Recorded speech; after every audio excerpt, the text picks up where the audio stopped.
Welcome to Pindar Poetry. We hope you learned something new. You start by opening the drawing and switching to the paper space layout you will print.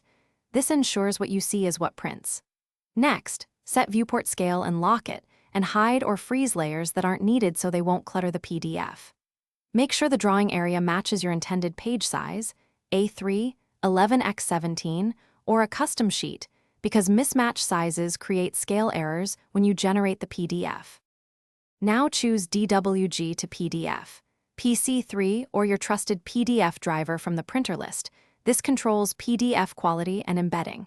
Then set plot area to layout and confirm the scale so dimensions remain accurate. Choose color or monochrome depending on client specs.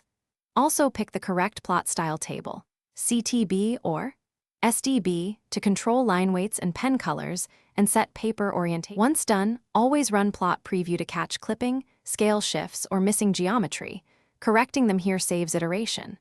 When preview looks correct, click plot, enter a clear file name and folder, and enable font embedding if clients need exact text appearance. Finally, open the exported PDF to verify line weights and dimensions.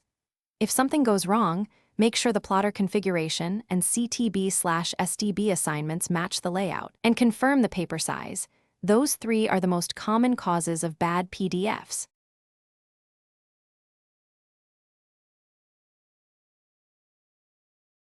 Thanks for watching.